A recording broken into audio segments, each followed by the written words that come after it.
नहीं बख्शा जाएगा ऐसे गुरुओं को जो धर्म के नाम पर प्रपंच कर रहे हैं। दोस्तों, एक दिल्ली जैसे शहर में एक बार न्योतार देवता जब हमारे अवतरित हुए थे, तो उस वक्त गुरुओं ने क्या कर दिया, उनका शमशान में जाके छल पूज दिया। एक न्योतार डंगरिये के साथ जाके छल पूज दिया। छल पूजने के बाद जो घर में विपदा का पहाड़ टूटा, वो आपको सब इसमें सुनने को मिलेगा। क्यों? क्योंकि दोस्तों, हम अपनी राह रीति भूल गए हैं। हम उत्तराखंड के जितने भी लोग हैं अपने डंगरिया और अपने घर के इष्टों की पूजा करना भूल गए हैं। नमस्कार दोस्तों, मैं हेमचू पहाड़ी एक सत्य घटना और लेकर आया हूं आप लोगों के बीच में। यदि आप पहली बार हेमचू पहाड़ी चैनल में आए हो या गलती से हेमचू पहाड़ी चैनल में आए हो, बस मैं आपसे इतनी रिक्वेस्ट करता हूं, आप कहानी पूरी देखें। कहानी पूरी देखने के बाद यदि आपको लगता है कि यार अच्छी कहानी सुनाई है हेमचू पहाड़ी भाई ने, फिर दोस्तों मैं आपसे कहूंगा चैनल को लाइक भी करें, सब्सक्राइब भी करें और शेयर भी करें दोस्तों। और यदि पसंद नहीं आया तो दोस्तों अनसब्सक्राइब भी कर दीजिए। हमेशा की तरह वीडियो में आगे बढ़ने से पहले चैनल का इंट्रो।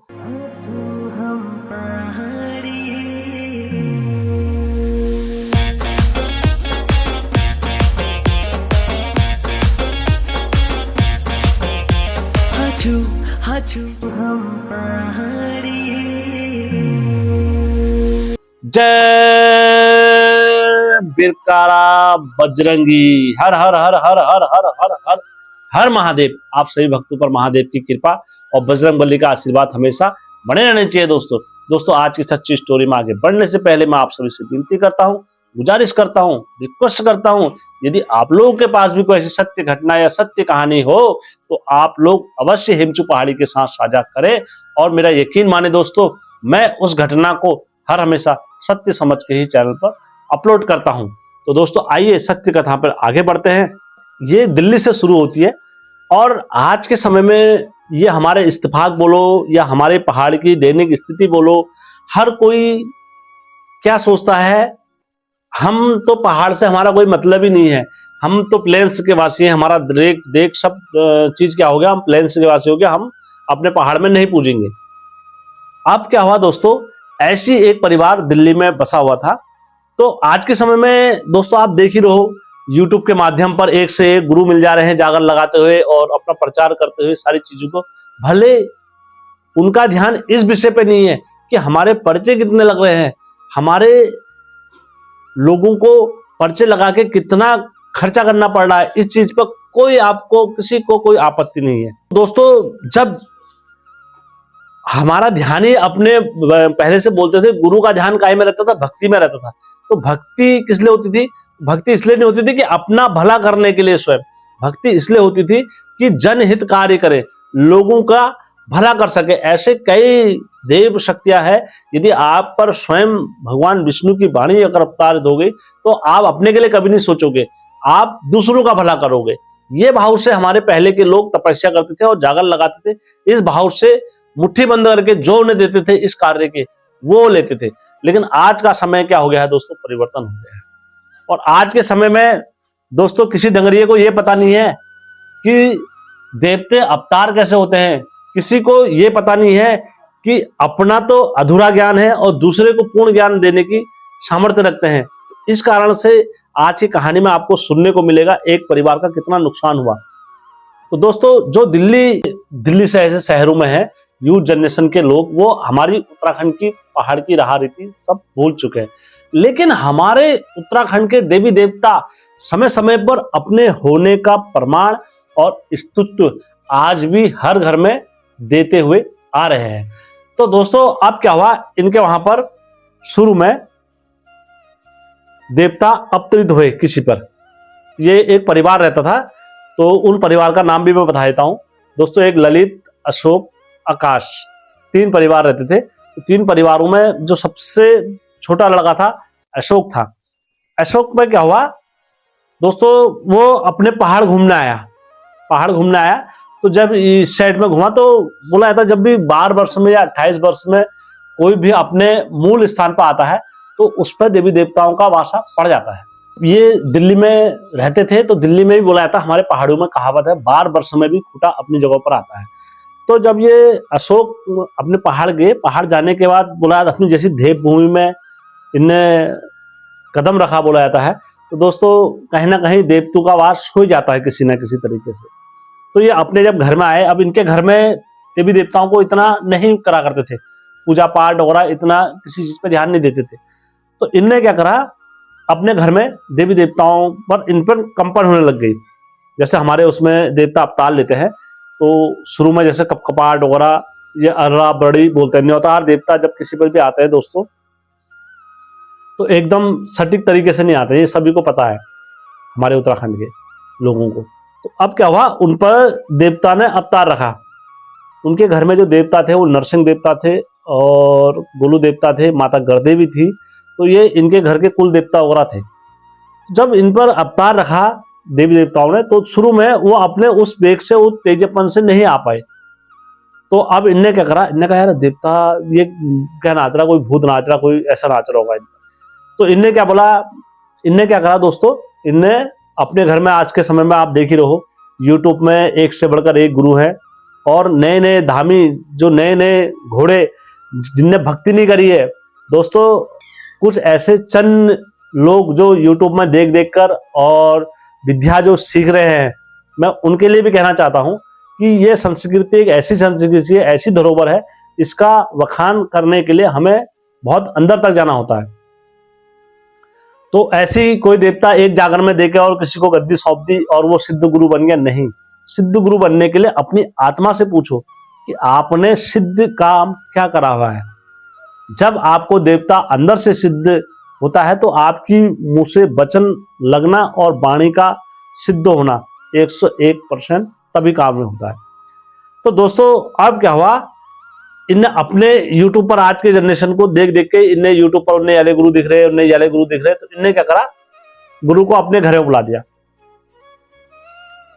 एक और आज के समय में एक दुखद चीज ये भी है कि पहले से क्या होता था दोस्तों, जितने भी देवता अवतार लेते थे किसी पर, तो वो अकेले जाते थे। जो अच्छा आदमी होगा, कोई ये नहीं डरेगा किसके पास जा रहा हूं, कैसे जा रहा हूं। लेकिन अब क्या हो रहा है, देखा देखी एक ग्रुप बना दे रहे हैं कि हमारा गुरु यही रहेगा, हमारा दास यही रहेगा, हमारा डंगरिया यही रहेगा, हमारा थुगली वाला यही रहेगा, हमारा बाजे वाला यही रहेगा, हमारा ठुड़के वाला। एक टीम जैसी उनकी जा रही है, किसी की भी हो, मैं किसी का नाम लेके नहीं बोल रहा हूं।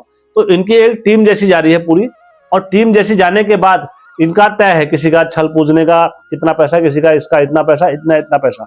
तो इनने क्या करा, दिल्ली में वहां बुलाया। दिल्ली में वहां बुलाने के बाद इनने जागर लगाई रात में दिल्ली में। अब दोस्तों जागर जब प्रारंभ हुई तो अब इन पे गुरु ने बताया वहां पर, और डंगरिये भी नाचे, गुरु ने बताया जो डंगरिया नाचते थे। और ऐसा नहीं कि खूब अनुभवी हो, ऐसे डंगरिये आज के जैसे नाच रहे हैं। तो उनने बता दिया इस पर मसाण लग रखा है और इसका मसाण पूजना पड़ेगा। दोस्तों यकीन नहीं होगा आपको, ऐसा बोला मसाण पूजना पड़ेगा। तो उन्होंने कहा ठीक है। दूसरे दिन इन्हें जागर आकर बंद करी। उन्होंने गुरु जी मसाण पूजने का खर्चा कितना आएगा? दोस्तों 80,000 रुपये खर्चा आया मसाण पूजने में। हम तो खाली यही देख रहे हैं कि एक गुरु जागर लगाए के इतने रुपए ले रहा है, लेकिन यहाँ पर पूजा के नाम पर कितना बड़ा स्कैम करा जा रहा है, ये एक सोचने वाली बात है। 80,000 रुपये एक परिवार से ले गए दिल्ली के अंदर से, तो वो उनका परिवार ऐसे फलीभूत होगा जो ऐसे करके ले गए हैं।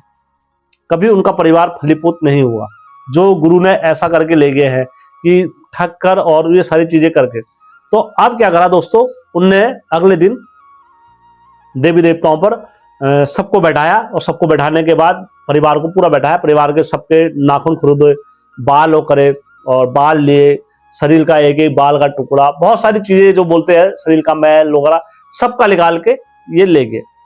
और ये ले गए और कहाँ आए? कोट द्वार में आए। कोट द्वार में आकर वहां शमशान में इनने पूज दिया। अब शमशान में पूज दिया दोस्तों, जो इनके घर के देवता थे, नरसिंह देवता और जितने भी देवी देवता थे, वो तो रह गए अब शमशान में। शमशान से इनके साथ कौन लग गया? दगड़िया मसान लग गया अब वहां घर पे। ठीक है, अब ये गुरु ने भी अपने पैसे पकड़े, वो भी घर को चल दिए, और उसने वो भी घर को चल दिया, वो भी घर को चल दिया। उसके बाद क्या हुआ दोस्तों, इनके घर पे अब मसान नाचने लग गया, और वो इस तरीके से नाचने लग गया, डंगरिये पर विकराल नाचने लग गया। और ना किसी को कुछ समझ रहा, ना गुरु को समझ रहा, ना डंगरिये को समझ रहा, और जो मुंह में आ रहा वो बोल रहा है। जो चीज अब दोस्तों जब किसी के घर में मसान या कुछ चीजें ऐसी आती हैं तो वो विकराल रूप में आती हैं। तो इन्होंने उस घर में विध्वंस कर दिया। जो मुंह में आ रहा है, जिससे बहन को बहन नहीं समझना, माता को माता नहीं समझना, भाई को भाई नहीं समझ रहा, जो मुंह में आ रहा वो बोल दे रहे ढरे। इतना देवता विकराल आ गया था मसान। तो अब इनने उस गुरु को पूछा, उनने कहा गुरुजी ऐसी ऐसी बात है और इसकी तो और ज्यादा तबीयत खराब हुई, गुरुजी अब क्या करना है, कैसे करना है। तो गुरु ने कहा अरे यार मैंने तो पूजा कर दिया, मैं क्या करूं, अब नहीं आ रहा है तो समझ में कोई और गुरु को बुला लो। अब ये कोई बोलने का तरीका हुआ? जब तुमने एक बार किसी की जिम्मेदारी ले रखी है, जब तुमने एक बार किसी घर का भला करने का उद्देश्य ले रखा है, चाहे तुम 1 लाख में करा या 20 लाख में करा, तो दोस्तों उसके बाद ऐसा हो सकता है कि तुम दूसरे के पास जाओ? नहीं होता ना दोस्तों। आप आओगे घर में, देखोगे क्या हो रहा है, रहा रीति क्यों खराब हुआ है, किस लिए खराब, तभी तो आप गुरु हो ना। यद्यपि आप यहां पर से आधे में से किसी को छोड़ दोगे तो दोस्तों वो फिर इस योग्य नहीं रहता है। कोई भी डांगर हो या गुरु हो, फिर वो सिद्ध कहां से कहलाएगा? वो तो एक लालची गुरु हो गया, वो लालची डंगरिया हो गया जिसने चंद पैसों के कारण उनका घर का विध्वंस कर दिया। तो अब क्या हुआ दोस्तों, इनके समझ में कुछ नहीं आया। अब घर पर वो देवता नाचने में रहे, कभी क्या कभी क्या कभी क्या बोलने में रहते थे ऐसे। तो वो बड़े परेशान हो गए। उन्होंने कहा हम किसके पास जाएं, कौन करेगा, हमारे घर में तो कुछ समझ में नहीं आ रहा है, रहा रीति किसी के कुछ समझ में नहीं आ रहा है। तो इनने क्या करा, फिर पहाड़ में इन्हें दानियां दिखाई, कई जगह दानियां दिखाई। उन्होंने कहा किसी गुरु के पास भी कोई रास्ता तो मिलेगा जहां से हमारे घर का भला हो जाएगा। लोग अपने घर का भला करने के लिए दोस्तों फिर भागते हैं। फिर जिसके वहां ये एक पुछरे के वहां गए, नरसिंह के डंगरिये के वहां। जब नरसिंह के डंगरिये ने दानी खोली तब उसने बता दिया दांगड़ी में, उन्हें तेरे घर में तो देव अवतार हो गए थे। उनने कहा देव अवतार? उनने कहा नहीं, वो तो मसान था, इस पर लगा हुआ था। तो इनने वहां गधरे में पूछा। उनने कहा क्या बात कर रहा है तू, क्या बात कर रहा है? मैं कुलंकारी इष्ट जोगी नरसिंह हूं और मेरे जीवा से निकला हुआ एक एक वचन सत्य है। मैंने आज तक आजीवन कभी मिथ्या नहीं बोला है। तेरे घर में जो देवता अवतार हुए थे वो तुमने वहां शमशान में छोड़ दिए हैं, और शमशान में वहां उनको छोड़कर और वहां से तुम्हारे साथ जो उठ के वहां से दल्ला जो चला है वो मसान का दल्ला चल रहा है, और जब से तुम्हारे घर में मसान का वासा चल रहा है। उन्होंने कहा अच्छा? उन्होंने कहा हाँ ये सही बात है। तो उन्होंने गुरुजी अब कैसे होगा रहा रीति? उन्होंने कहा कुछ रहा रीति नहीं होगी, तुम सबसे पहले अपने घर में जागर लगाओ, सबसे पहले अपने घर में जागर लगाओ, अपने पहाड़ पुश्तैनी जगह पर जाओ, अपने देवी देवता, अपने इष्ट देवता ग्राम देवता को याद करो, तब जाके वहां से तुम्हारे देवता ये पूजा को एक्सेप्ट करेंगे। फिर दोस्तों इन्होंने कहा गुरुजी ठीक है। फिर ये घर में आए, वो डगरिया घर में आने के बाद उनने जहाँ कोटद्वार में जा रखे थे तो वहां पर से वो मसान की पूजा दी, और वहां से जो देवी देवता इनके थे वहां से वो देवता खोले, और खोलने के बाद दोस्तों घर में लेके आए। तो फिर वो क्या हो गया, जो उन पर से देवता अवतरित हुए थे, नरसिंह देवता और गोलू देवता, उन पर अवतार रखा। घर में अवतार रखा। तो बोला जाता है जब भी कोई ऐसा कार्य होता है तो फिर वो 3 दिन 4 दिन लगातार धौंस देते हैं। सुबह लगेगी, शाम को लगेगी और दिन में लगेगी, इस टाइप से जागर लगती है। 4 दिन तक लगातार धौंस मिलती है देवी देवताओं को। रात में लगती है, फिर सुबह लगती है, 2 रात की धौंस लगती है। तो ये इस तरीके से इनने देवताओं को जागृत करा, और जागृत करने के बाद इन पर क्या हुए, फिर नरसिंह देवता, गोलू देवता, माता घर देवी ने अवतार रखा। अवतार रखने के बाद उनने इनसे कहा क्यों रे तुम तो मेरे को गधरे छोड़ कर आ गए थे, फिर वो करा क्यों नहीं तुमने, अपनी पूजा विधान सही से करा क्यों नहीं? तब कहते हैं सब महापाप हो गया है हमसे, अब कैसे सतगति होगी, क्षमा कीजिए हे नरसिंह देवता, भूल हुई है मुझसे जो भी। तब जाके नरसिंह देवता दया दृष्टि में आते हैं। आने के बाद अच्छे से उस घर में रहा रीति वगैरह करते हैं, और करने के बाद देवी देवता वो अपने घर को जाते हैं। तब आज भी उस घर में देवता अच्छे से अवतार रखा है नरसिंह देवता ने और गोलू देवता ने, और जितने भी उनके घर के कुलंकारी इष्ट हैं उन सब ने अवतार रखा हुआ। दोस्तों तो यह कहानी से मैंने कुछ भी मिथ्या नहीं बोला, 101% सत्य बोला। किसी भाई को भी कोई संदेश या कुछ भी ऐसा है तो आप लोग अवश्य हमसे संपर्क करें, मेरा उत्तरदायित्व है आपको कहानी का प्रमाण देना। तो दोस्तों कहानी अच्छी लगी होगी अपनों के साथ, बाहर वालों के साथ, और कमेंट जरूर मारे दोस्तों, मैं आपके कमेंट का इंतजार अवश्य करता हूँ। जय उत्तराखंड, जय देव। पुरुषो नंग है गोचो अरे जोशी माट मजा पुरुषो जोशी माट में जो है वो ए जोशी माट मजा हेला नोते नारा सिंगा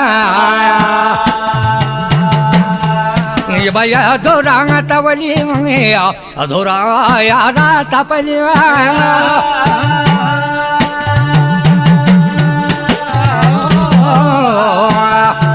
ये रात लागी गो छो न ते नरसिंहनी तब पुरी श्राल कुमरो ये तुम्हारो भगत छो मैं कुछ यवा पुरिया सोराला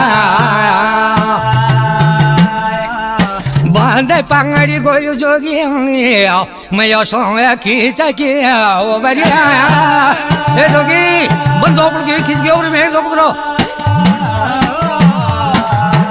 ए जोगी मैं आए राता ब्याई प्रभात जो है गे ये छाना कांगा चिंगता नी जोगी मैं बारा कांगा जागेला आ छन सामने पर जोगी